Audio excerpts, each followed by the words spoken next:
meus amigos, sejam bem-vindos a mais um vídeo do História à la carte. Hoje o tema de nosso vídeo é a Baixa Idade Média. Como vimos em nosso vídeo a respeito do feudalismo, a Idade Média se divide em dois momentos. O primeiro momento é justamente o que vai do século V até o século X. Depois da queda do Império Romano, nós tivemos ali uma sucessão de transformações que fizeram ali a fusão entre o modo de vida dos povos bárbaros e o modo de vida romano. Dessa forma surge então o modo de vida medieval e que culminará justamente no feudalismo. Do século X até o século XV, nós temos justamente o que é conhecido como Baixa Idade Média, que é o tema de nosso vídeo de hoje. Justamente porque nós vemos ali quais foram as transformações que levaram o feudalismo à sua decadência e à sua destruição. E principalmente nós vamos ver como retomaram, como ressurgiram na Europa ocidental sistemas de comércio, sistemas de vida urbana e principalmente como que esse modo de vida europeu se expandiu para outras áreas do mundo. Estas transformações, que acabaram por trazer o fim do feudalismo, começaram a ocorrer logo ao fim do século X.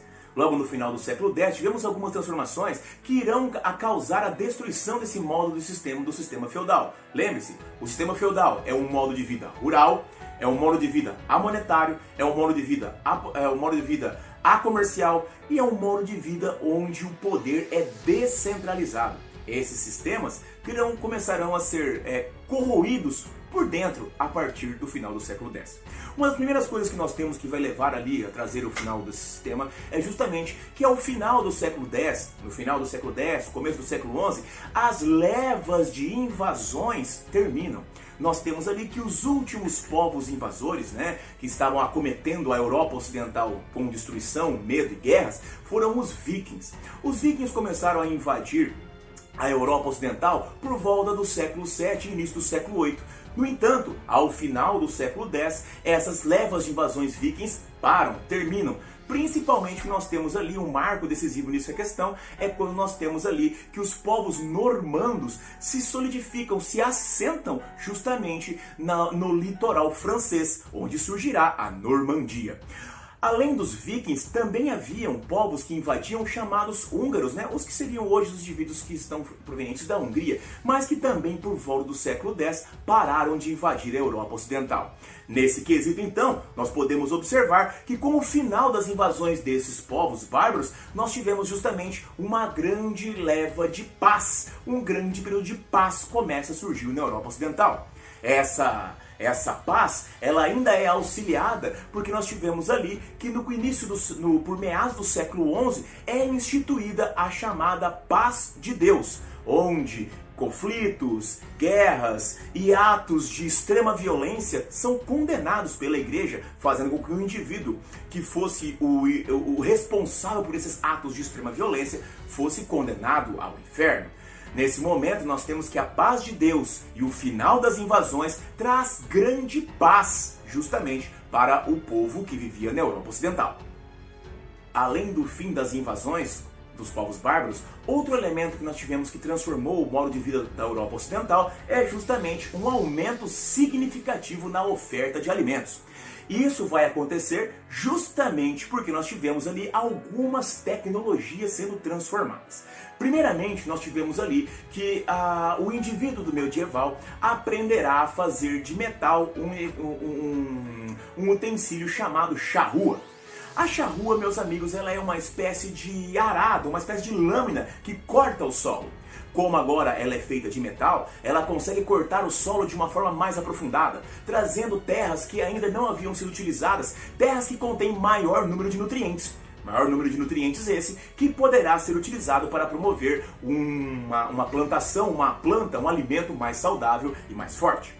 Além disso, nós tivemos que, além dessa questão da criação da charrua, da transformação com a charrua, nós tivemos o surgimento também do modo de produção, o sistema de produção trienal, onde nós tínhamos que o indivíduo medieval dividia, grosso modo, a sua propriedade em três, fazendo com que essa propriedade fizesse um rodízio, mantendo sempre um local de sua propriedade livre, com a terra em descanso. Ao fazer o rodízio, as plantas que eram plantadas em cada local também mudavam. Dessa forma, nós tínhamos que as plantas mudavam e assim elas também absorviam nutrientes do solo de forma diferente. Esses nutrientes também eram rotacionados justamente porque havia um pedaço da terra em descanso.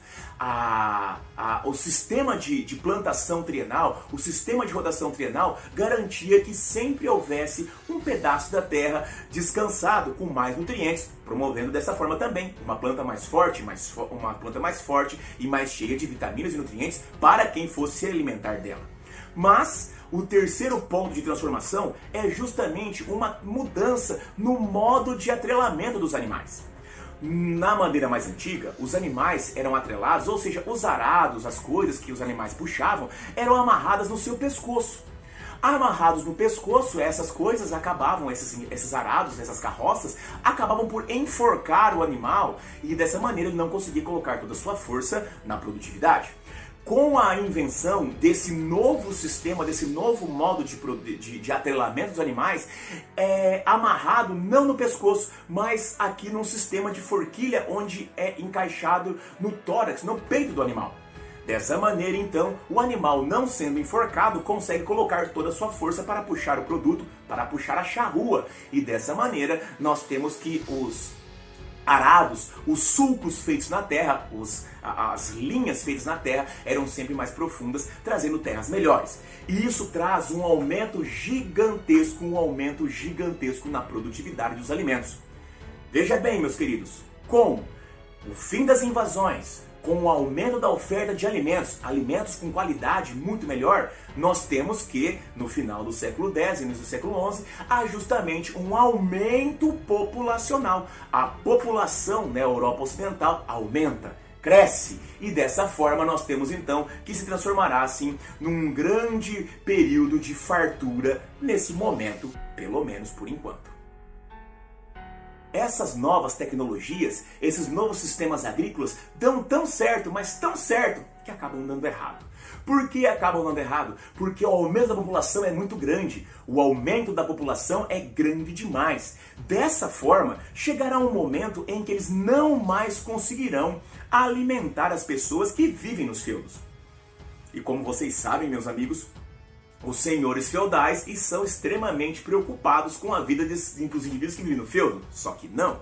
Por quê? Eles estão preocupados apenas com a manutenção da própria vida. Dessa forma, meus amigos, eles vão acabar expulsando dos feudos, irão expulsar dos feudos aqueles indivíduos que são menos produtivos, aqueles indivíduos que para eles não tem uma grande vantagem em mantê-los lá. Esses indivíduos, ao serem expulsos, vão acabar recorrendo a duas coisas. Primeiro, o indivíduo que é expulso, ele, em decorrência da fome e da falta de oportunidades, acabará se transformando em um salteador. Salteador é um nome bem bonito para falar que o cara é um bandido, um ladrão.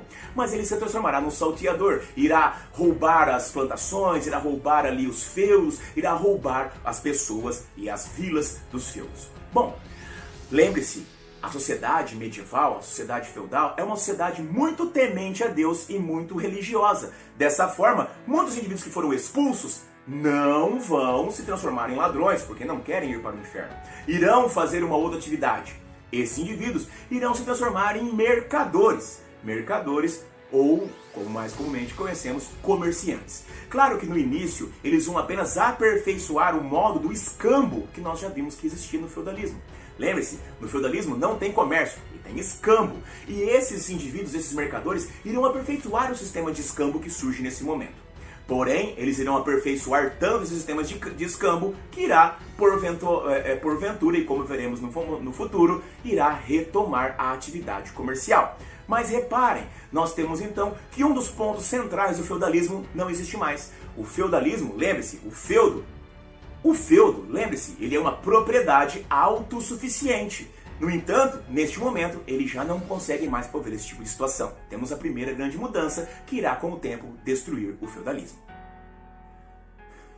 Este aumento da população não traz problemas apenas para as camadas desfavorecidas, para os servos que viram salteadores ou que viram mercadores.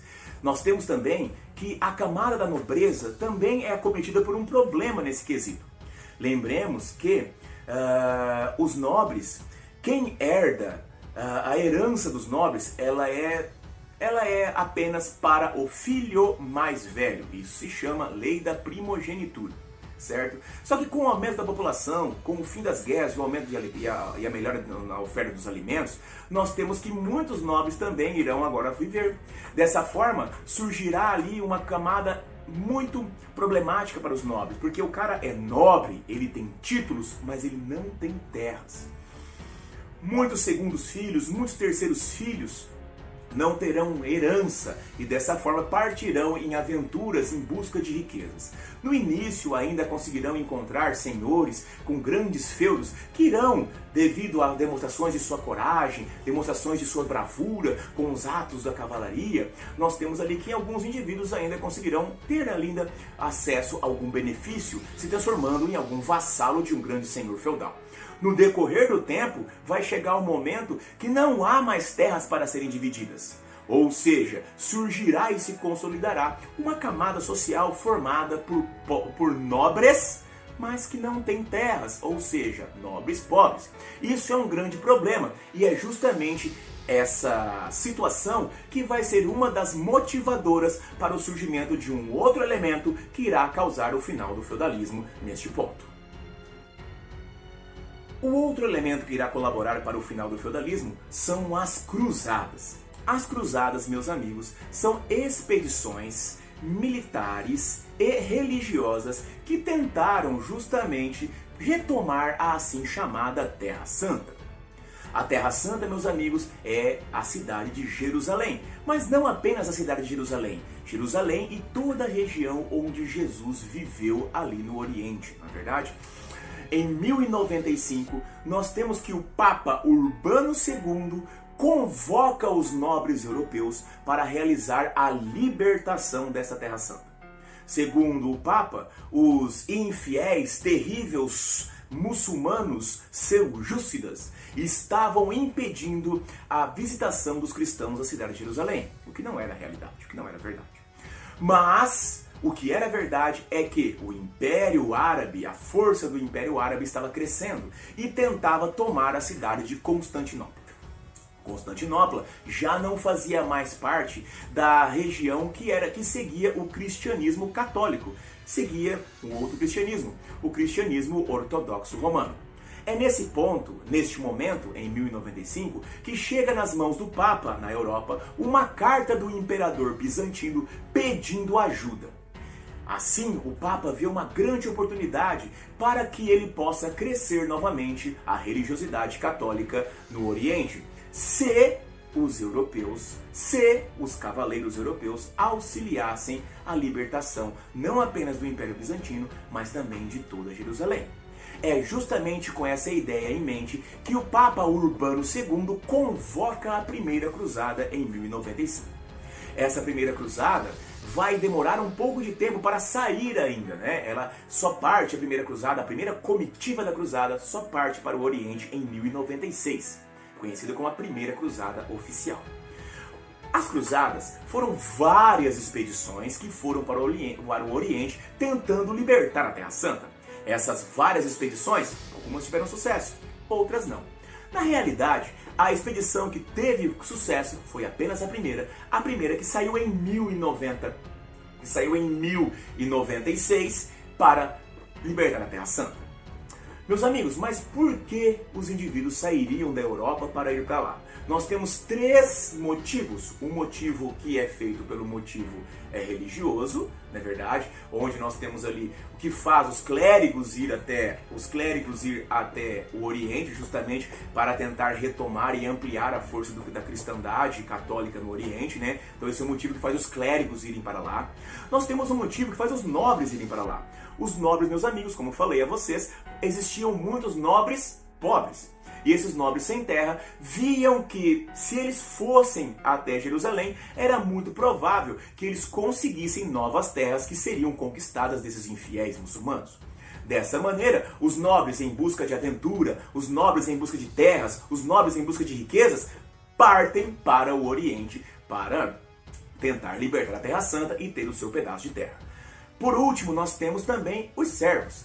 Os servos, meus amigos, eles também vão para o Oriente tentando libertar a Terra Santa. Mas veja só, os servos não estão interessados no crescimento da fé católica para o Oriente. Eles muito pouco podem ter acesso às terras, já que eles são servos. Mas uma coisa eles podem ter: os servos estão muito preocupados e muito interessados justamente com a questão do perdão dos pecados. E é justamente isso que é oferecido a eles, o perdão dos pecados. Na realidade, todo indivíduo que lutasse nas cruzadas e por acaso cometesse algum crime, teria os crimes perdoados. Mas ele teria o direito de ter os pecados absolvidos. Isso era um grande prêmio que todos tinham. Mas era esse prêmio que mais se interessava, no que mais interessava as camadas servis. Por isso, nós temos que vão para o Oriente uma comitiva gigantesca, meus amigos. Quando uma cruzada está em marcha, nós temos uma quantidade gigantesca de pessoas. Nós temos ali ferreiros, nós temos ali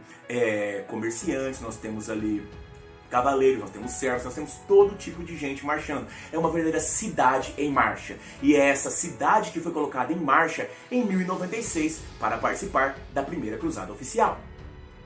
A primeira cruzada é a única cruzada que tem sucesso, como falei para vocês antes. O sucesso dela está ligado justamente pelo fato de que os árabes, os vários sultões árabes, os sheiks, eles não estavam unidos. O Império Árabe, apesar de estar em expansão, haviam divergências internas. E ao chegarem os indivíduos europeus, se aproveitaram dessas divergências e conseguiram conquistar o território de Jerusalém. Não apenas conseguiram conquistar o território de Jerusalém, mas esses indivíduos conseguiram conquistar ali muitos locais. Fizeram surgir ali naquele momento principados e vários elementos que trouxeram ali grandiosa riqueza e grandioso poder para os católicos no Oriente.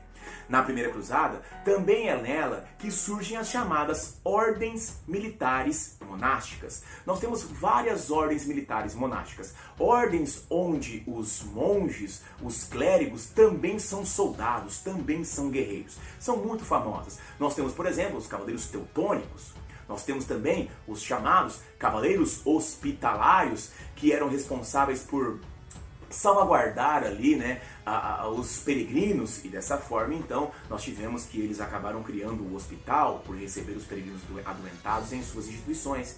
Mas indiscutivelmente a mais famosa de todas as ordens militares monásticas é a Ordem dos Cavaleiros do Templo, que protegia o Templo de Jerusalém. Estou falando da Ordem dos Cavaleiros Templários. A Ordem dos Cavaleiros Templários, meus amigos, cresceu e se fortaleceu de uma maneira incomparável. Ela vai acabar saindo da região de Jerusalém e vai criar novos monasteiros, novos castelos fortificados em toda a região da Europa.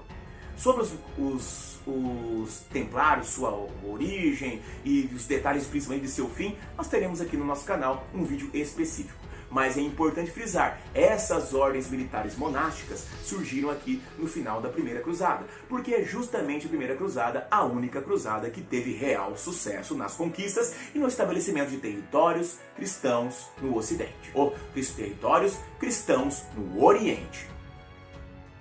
Apesar de só a Primeira Cruzada ter um resultado significativo, estabelecer ali territórios e realmente fazer a conquista, nós temos que citar outras 3 cruzadas, que são no mínimo curiosas. Em 1095, realmente um ano antes de sair a Primeira Cruzada oficial, em 1095, Pedro o Eremita organizou a assim chamada Cruzada dos Mendigos, ou Cruzada Popular.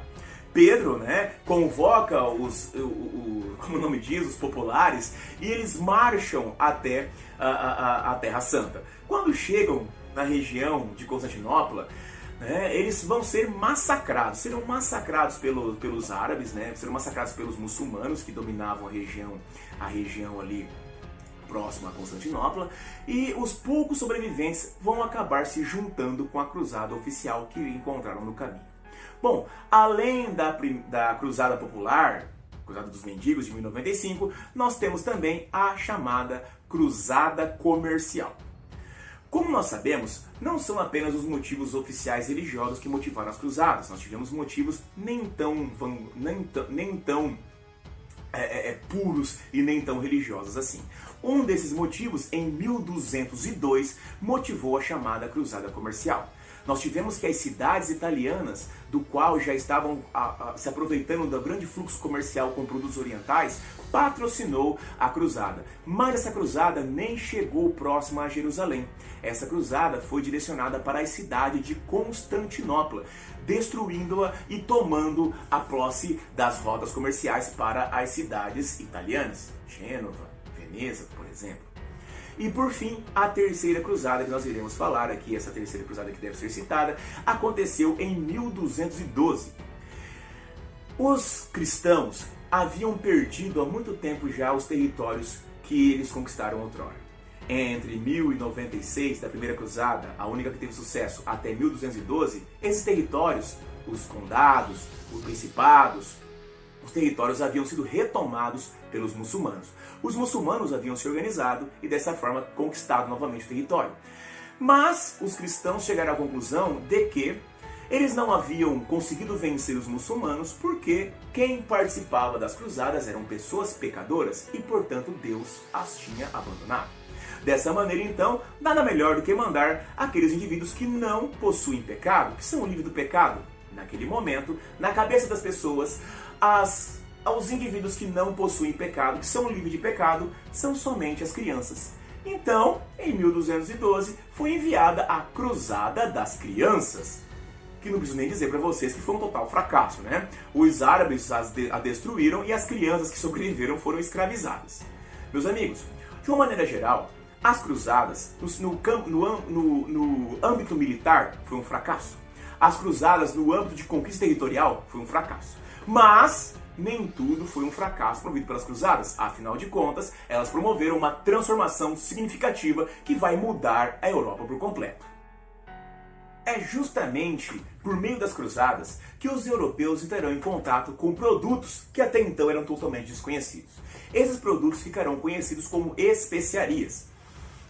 Eram produtos geralmente ligados a temperos, né? Eram, por exemplo, canela, gengibre, pimenta do reino, cravo e outros elementos que disfarçavam o sabor ruim da comida que os europeus se alimentavam. Afinal de contas, gente, naquela época não tinha como conservar a carne, por exemplo. Imagine você ter a única maneira que você tem de conservar a carne é através de sal, salgando-a.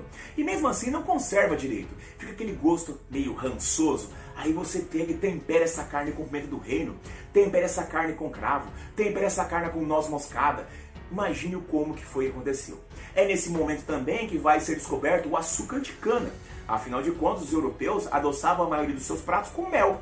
Mel realmente é uma delícia, mas mel deixa gosto. Aquilo que o açúcar de cana não deixava naquele momento. Ou pelo menos deixava muito menos. Então essas especiarias, esses produtos vão ser muito e altamente cobiçados pelos europeus. E é aí que vem a grande transformação. É através desse desejo e da busca pelas especiarias que acontecerá o chamado renascimento comercial. O renascimento comercial, meus amigos, se estabelece justamente porque surgirá um fluxo de mercadorias da Europa Ocidental para o Ocidente. Nesse fluxo de mercadorias constante, nós temos ali que aqueles mercadores irão perceber uma capacidade, uma potencialidade de lucros muito elevada. E aí surgirão as chamadas rotas de comércio. Nós temos rotas de comércio, onde a principal rota de comércio era ali pelo Mar Mediterrâneo. Rotas essa, lembra? Que motivou até o surgimento da Quarta Cruzada, onde as cidades italianas querem dominar todas as rotas. Bom, não haviam apenas rotas comerciais através do mar, haviam também rotas que estabeleciam-se por terra. Claro que essas rotas que estabeleciam-se por terra eram rotas menores, tamanho menor, correto? E era principalmente já dentro da própria Europa Ocidental. Por quê? Porque eram perigosas, porque eram alvos de ladrões, de salteadores. As carroças, os transportes que levavam essas mercadorias eram muito cobiçados. Então a rota preferida realmente era a rota marítima, a mais longa, que trazia a mercadoria que vinha do Ocidente que trazia mercadoria que vinha do Oriente até o Ocidente. Geralmente, essa mercadoria ia até a Itália e da Itália será distribuída para o restante da Europa Ocidental. Ligadas a essas rotas surgirão pontos de negociação, pontos de vendas de mercadorias. Afinal de contas, geralmente essas mercadorias que eram transportadas pelas rotas terrestres, elas não chegavam em seu destino em apenas um dia. Dessa forma, os mercadores deveriam parar em um local. E já que pararam mesmo para descansar, por que não vender? Surgirão então as chamadas feiras de comércio. Em um primeiro momento, essas feiras de comércio serão temporárias, elas irão durar ali um pequeno período, mas com o passar do tempo e justamente com a permanência da constante ida e vinda dos mercadores, elas se transformarão em feiras permanentes. Temos feiras muito importantes, como por exemplo Champagne, Flandres, a própria Gênova e a própria Veneza surgirão dessas formas. Dessa maneira, as feiras vão crescendo, né? As feiras vão se desenvolvendo. Quando as feiras crescem e se desenvolvem, as feiras vão se transformar em cidades medievais. Dessa forma, nós temos então o chamado renascimento urbano. Veja como tudo está interligado. Bom, do renascimento urbano, nós temos que essas cidades medievais, elas vão acabar enriquecendo cada vez mais, as cidades vão crescendo e se desenvolvendo. Esse crescimento, meus amigos, é justamente desorganizado. Nós temos que essas cidades não eram muito bem organizadas, elas vão crescendo, então havia muitos becos, muitas vielas, muitas ruas íngremes. Também não havia nenhum tipo de saneamento, não havia esgotos, não havia nada. Era realmente um local de difícil convivência. Porém, mesmo sendo um local de difícil convivência, sendo um local terrível, sujo, insalubre, eles vão crescendo e se desenvolvendo. Claro que as famílias mais ricas não viviam nesses locais insalubres. As casas das famílias mais ricas eram melhores. Essas cidades crescem mais e se tornam alvo de violência. E justamente como eram alvo de violência, precisam se proteger. São construídas muralhas ao redor dessas cidades para protegê-las. Essas muralhas, com poucas portas, também limitavam o acesso das pessoas ao interior das cidades. Dessa forma, os indivíduos sempre conseguiam saber quem era que estava entrando e por que é que estavam entrando, o que desejariam fazer ali, de uma maneira assim, tentando ampliar a segurança. Naquele momento, viver dentro de uma cidade murada era muito melhor, era muito mais protegido. Dessa forma, era muito mais caro. Aquelas cidades que eram muradas eram chamadas burgos. Os burgos ofereciam proteção, os burgos e suas muralhas ofereciam proteção. Por isso que viver dentro de um burgo era caro e quem vivia lá dentro eram só as pessoas de mais alto poder aquisitivo, os burgueses. Com o passar do tempo, as cidades muradas vão se ampliando e chegam a surgir vários anéis de muralhas ao redor das cidades, sempre oferecendo essa proteção. Essa questão, então, meus amigos, é justamente por isso que surgem os burgos e é por isso que nós temos os burgueses. É por isso que os burgueses são geralmente tratados pela camada comerciante, pela camada de pessoas com maior poder aquisitivo, porque neste momento da Idade Média era assim que eles o eram. Neste momento, cada burgo possuía sua própria moeda.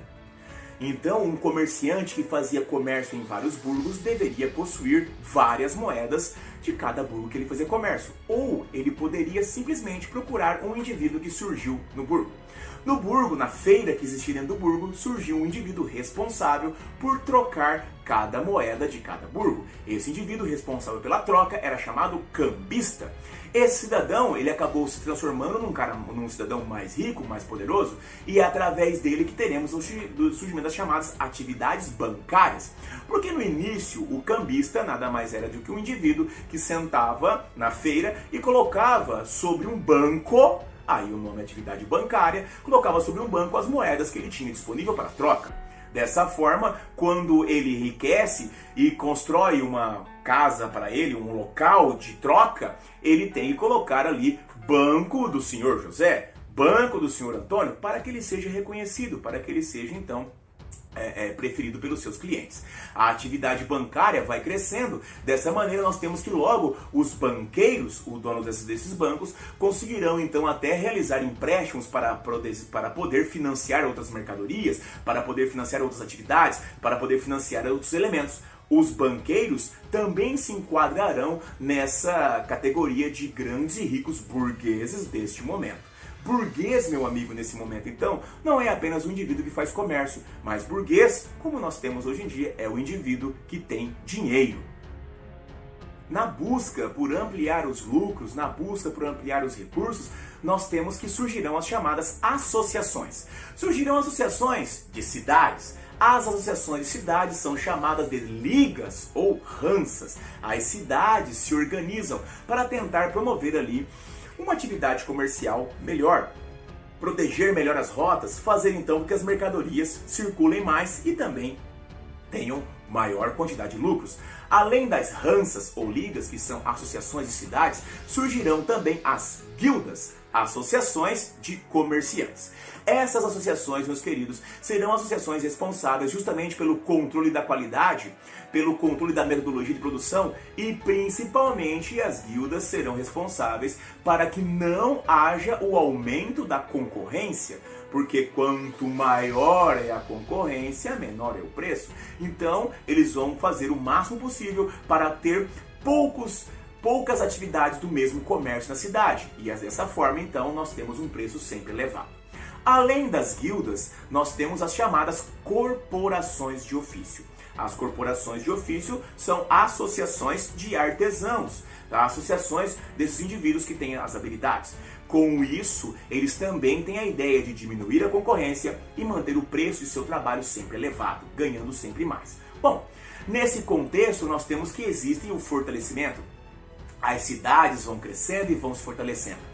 Mas, no entanto, as cidades ainda estavam sob a autoridade do senhor feudal. Afinal de contas, as cidades surgiram nos feudos. Dessa maneira, elas se veem obrigadas a continuar obedecendo ao senhor feudal. Porém, alguns senhores feudais que não conseguiram se adaptar a essa nova realidade, essa realidade comercial, começaram a entrar em decadência.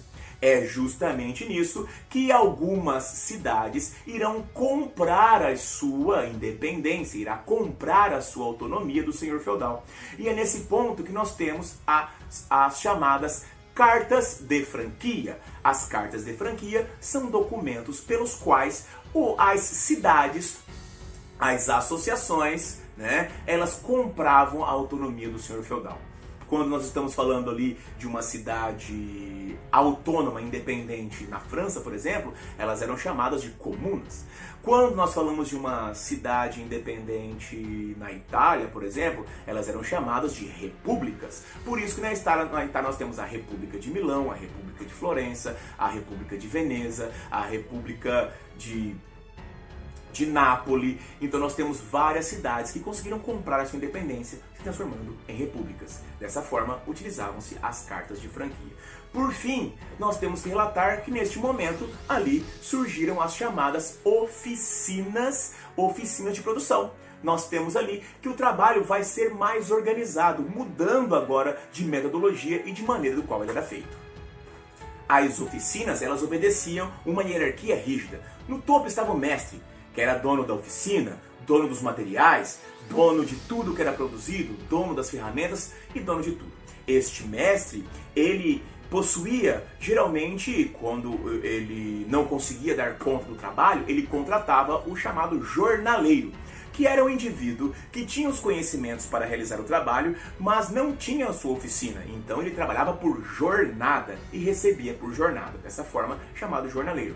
E no final de tudo havia o chamado aprendiz, um indivíduo que estava empregado, entre aspas, na oficina somente para aprender. Como pagamento ele recebia geralmente um local para dormir e também a alimentação, até ele conseguir fazer as provas, apresentar um trabalho, realizar, por exemplo, uma peça. O aprendiz realizava uma peça, uma cadeira feita com toda a sua habilidade. Ele apresentava essa cadeira, ele apresentava essa cadeira para a associação dos artesãos, para a corporação de ofício.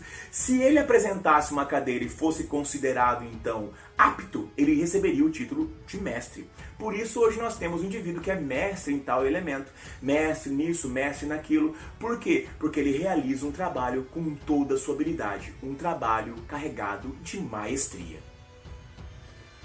Neste momento, então, vocês podem até não ter percebido, mas o modo de vida feudal não existe mais. Vejam só, o modo de vida feudal é um modo de vida rural, amonetário, acomercial e com o poder descentralizado. Veja bem, nós temos que neste momento a principal atividade da vida não é mais no campo, é na cidade. Nós temos que nesse momento a principal atividade não é mais agricultura. Ainda temos agricultura, sim, mas a principal atividade já é o comércio. Nós temos ali que as pessoas trabalham por dinheiro, recebem jornadas, recebem salários. A única coisa que se mantém viva, do feudalismo ainda é o poder que é descentralizado. Mas o que vai acabar trazendo as transformações que acabaram destruindo esse poder descentralizado é justamente o século XIV. Eu costumo dizer, meus amigos, que no século XIV, o século XIV foi quando o mundo acabou. Por que quando o mundo acabou? Porque, como verão, os cavaleiros do Apocalipse estiveram soltos na Terra no século XIV. Como assim? Começamos entre 1315 e 1317. Nesse momento, nós tivemos a Grande Fome. Devido a problemas climáticos, devido a problemas ali de enchentes, né, de nevascas, nós tivemos que grande parte da Europa parou de produzir comida. Essa comida, ela acabou faltando, acometendo a Europa de um período de escassez e fome gigantesco. Para vocês terem uma ideia, nós temos ali que nas regiões da França, algumas famílias chegaram a recorrer, por exemplo, ao canibalismo para sobreviver. Eles chegaram a canibalizar as crianças menores. Por que as crianças? Primeiro, elas não produziam, elas não trabalhavam. Dessa forma, elas só traziam custo para a família. Segundo, lembre-se, quando eles matavam os filhos pequenos, eles acabavam privando ele de um mundo de pecado e sofrimento. Lembre-se, na cabeça do indivíduo medieval, a criança é um ser puro sem pecado, antes que ele fosse corrompido, antes que ele fosse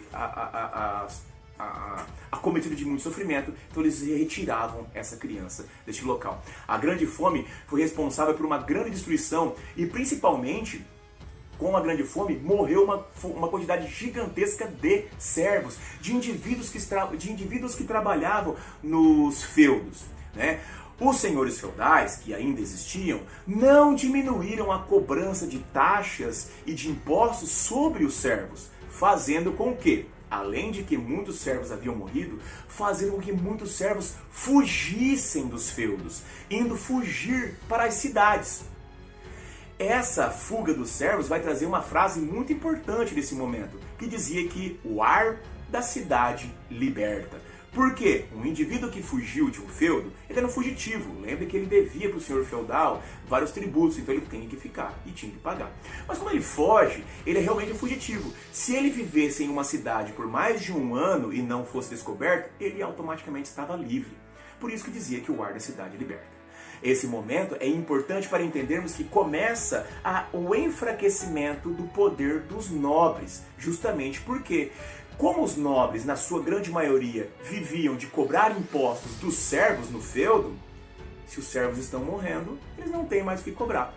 Além desse quesito da Grande Fome, nós tivemos ali, entre 1337 e 1453, um período de muitas guerras que acometeram-se na Europa. Bom, eu estou falando para vocês especificamente da Guerra dos 100 Anos.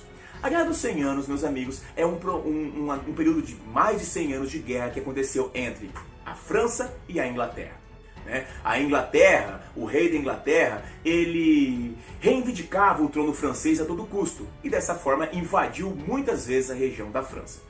Sobre a Guerra dos 100 Anos, nós temos um vídeo específico no canal. Dá uma olhadinha lá que você vai entender bem por que ela começou.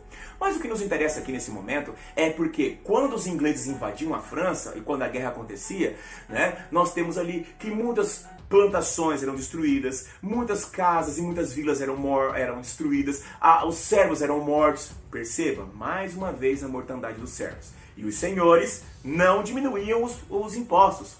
Só que em alguns locais, os servos cansaram-se. E em algumas regiões da França surgiram revoltas dos servos. A mais famosa foi a Jacquerie. A Jacquerie foi uma revolta de servos acontecida na região da França. Mas os servos não conseguiram se fazer prevalecer, e dessa forma acabaram sendo massacrados. Mas percebam, nós tivemos um período de fome terrível, morreram muitos servos. Nós tivemos um período de guerras terrível, morreram muitos servos. E por fim, o momento final, onde o último cavaleiro do Apocalipse andou pela terra, foi de 1347 a 1354. Nós tivemos nesses 7 anos um momento em que até então nunca haviam morrido tantas pessoas na Europa Ocidental. Estamos falando da peste negra.